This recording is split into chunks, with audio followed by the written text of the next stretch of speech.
There is one type of machine that most people do not associate with World War II, the helicopter.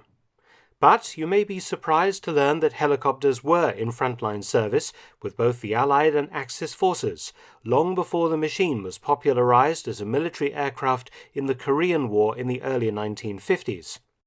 The helicopter is almost as old as the fixed-wing aircraft.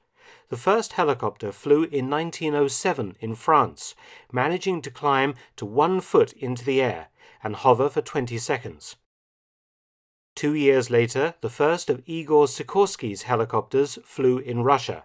Sikorsky, the father of the practical helicopter, moved to the US, and in 1942 his two-seat VS-316A first flew, followed in 1944 by the first production chopper, the Sikorsky R-4.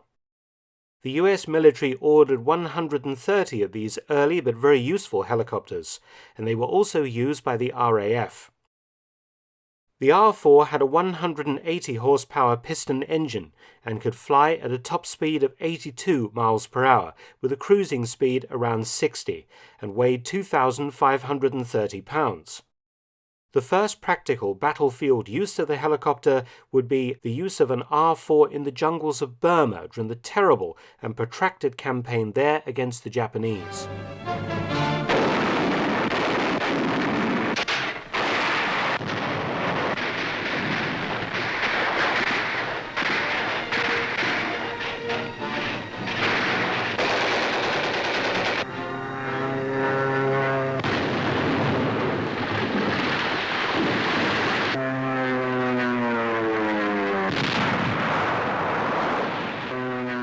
The problems faced by the Allied armies in Burma were numerous, and one of the primary difficulties was the evacuation of wounded and sick soldiers from a physical environment that was almost insurmountably challenging. Much of Burma was mountainous and covered in thick jungle, with few airfields or landing spots. The only way to extract wounded and sick was to carry them out in marches that often lasted many days and involved a considerable diversion of manpower, take them to the nearest road transport and deliver them to established airfields for forward onward evacuation to hospital in India.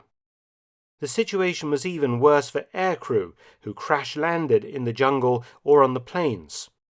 They would be located by Army spotter aircraft. Medical supplies, food and water could be dropped to them by parachute, but they would either have to wait for ground forces to hike in to rescue them or try and walk out themselves, and their aircraft would be abandoned to the enemy or nature. The request to send helicopters to Burma was made on the 17th of January 1945 with a specific mission in mind. A group of wounded soldiers needed help atop a mountain post in northern Burma.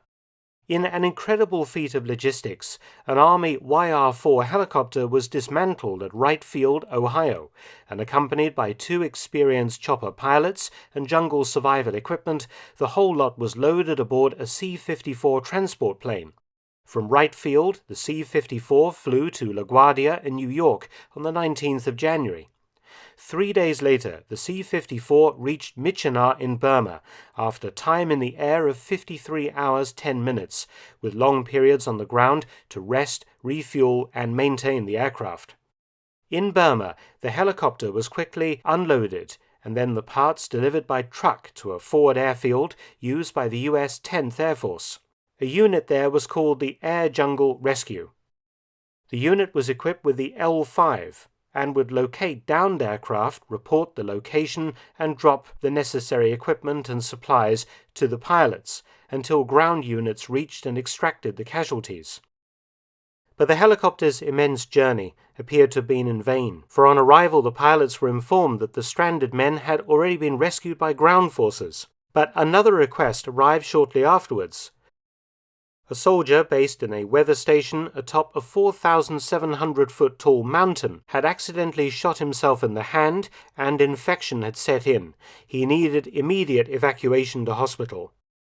On the 24th of January 1945, a helicopter undertook the first combat medical evacuation in history, when shortly after being assembled, the helicopter took off, piloted by Captain Frank Peterson, a Wright Field test pilot, and Lieutenant Erwin Steiner.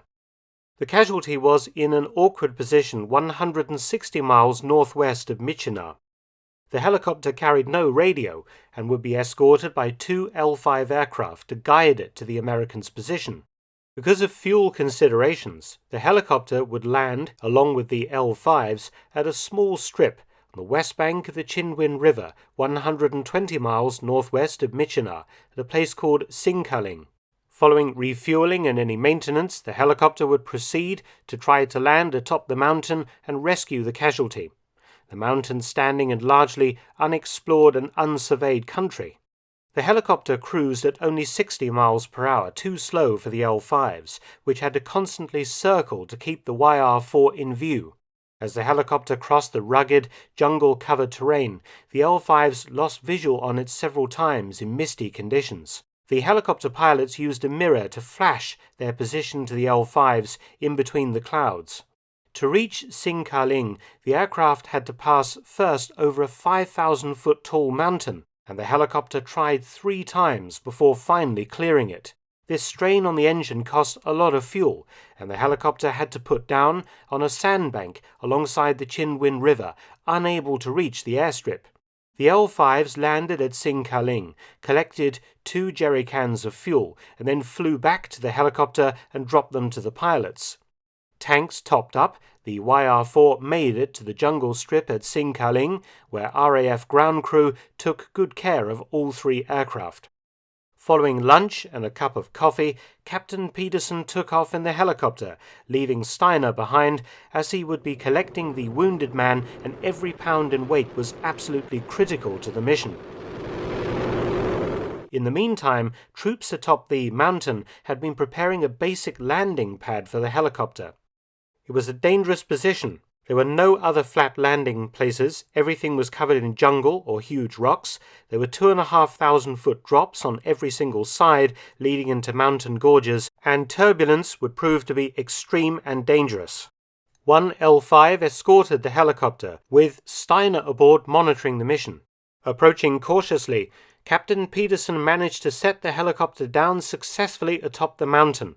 But the helicopter was now low on fuel, and turbulence meant that Peterson wasn't going anywhere in a hurry. The following morning, 2 L-5s dropped fuel and messages to Peterson, but the chopper needed oil, and using some white cloth given to him by local Naga tribesmen, Peterson, who lacked a radio link with the L-5s, had to spell out the word oil on the ground. The L-5s returned to the airfield, collected some oil, flew back, and parachuted it in. With maintenance carried out and the wind having dropped, Peterson was now ready. Loading the casualty aboard, Peterson started the helicopter and successfully lifted off and made it to Sinkaling at 4:45 p.m. on the 26th of January 1945, the first such rescue ever made by helicopter. The helicopter was next used to find downed Allied aircraft and remove all sensitive equipment and salvageable instruments from them to prevent their falling into Japanese hands. A pilot comes in to mark a crashed B-25 so that it will not be reported to intelligence over and over again by pilots who might spot it and not know it had been reported. The marking consists of a big yellow cross painted on a wing.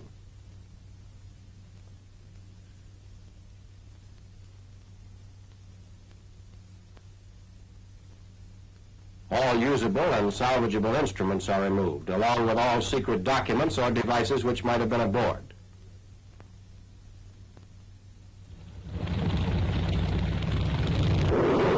On the way back to the home base.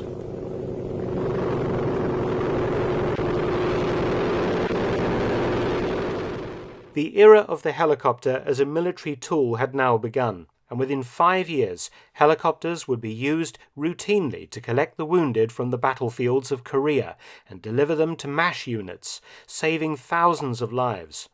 But that first mission had been one of the toughest, pushing the basic technology to the absolute limits, but proving that the helicopter was here to stay.